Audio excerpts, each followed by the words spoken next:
I've done a poem for a few years. This is number 10 that I've done, which is my experiences with this group each year. So let me go into this one. If anybody's feelings are hurt and tough, then you should act better. All right. Monday, Wednesday, Friday, arriving early or late, all looking forward to swings at the plate. The first day of the season begins like a fable. This year, Elmer left his keys on a picnic table. Elmer told me he would be here for sure. He's looking for his keys. It could be. It could be. He is. Okay, yeah. The umpire's day stopped being cruel right after we eliminated the infield fly rule. Adding new players is like filling a pond with fish. This year we added Ev T, Glenn S, Dale G, and Steve Risch. Lots of things take place behind the scene. This year Webb taught Orlando how to disassemble the screen. And neither one of them are here. Gloves, keys, hats, and bats are not lyrics to a poem, just a list of personal items left behind when we head home. The pitching screen exists so the pitcher won't get hit. Then why does Bill Engel always stand next to it?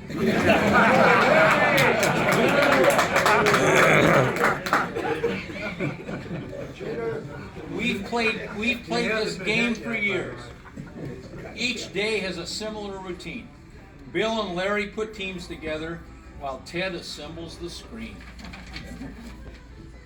Now, Bill is planning a new procedure for players who sign in. He wants your name, age, address, and bank PIN. Now, I read this to my wife, and she said, you know what would have been more appropriate? Next of kin.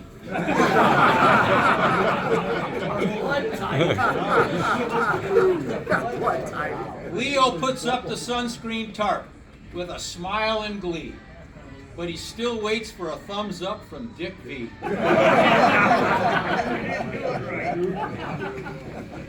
We're holding a computer class in March, even before we play ball, to teach when it is appropriate to respond, reply to all. I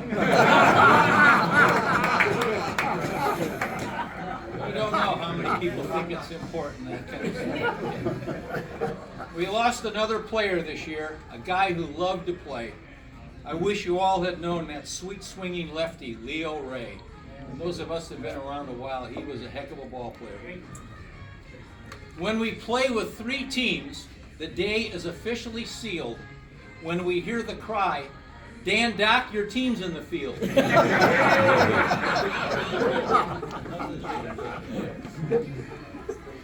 Our relationship with the Park District took a big hit the day after Ken Cooper called a soccer mom an idiot.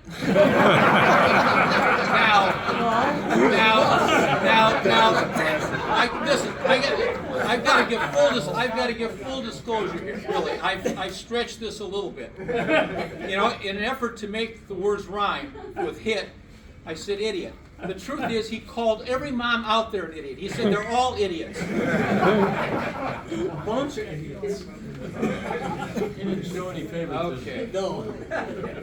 Our 2 seniors, Chris and Toro, pulled off another caper.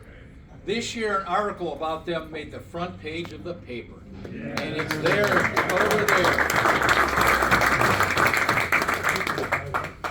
there. Rich continues to watch Cheryl Scott. His wife has been known to retort, she is a very pretty lady, but her dresses are way too short. She's no longer married, Rich. That's why I watch her. Gibson, Gorman, Sylvester, and Davis play wherever you need them. Marvin, Beyer, Cooper, and Sandberg, they're your second baseman. Sandberg, Ryan, Sam, you got it. Okay.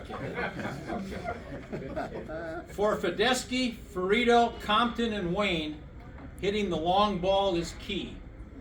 but there is nobody who swings harder than T.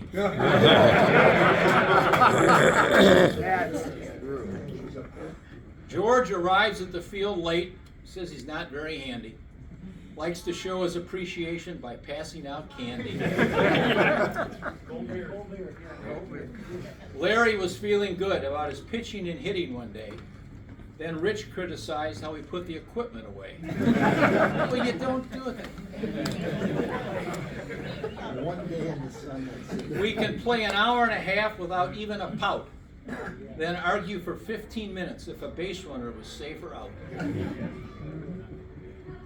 One day started out smooth. Bill even had a grin. During the call of Team 2, Jack shouted, "I didn't sign in."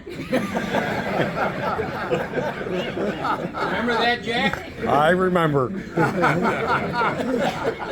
Exercise and competition are a good reason for the trip, but most would not show up if it weren't for the fellowship. Monday, Wednesday, Friday, not caring who won or the score, we put shoes and gloves in the trunk, looking forward to playing once more. The end.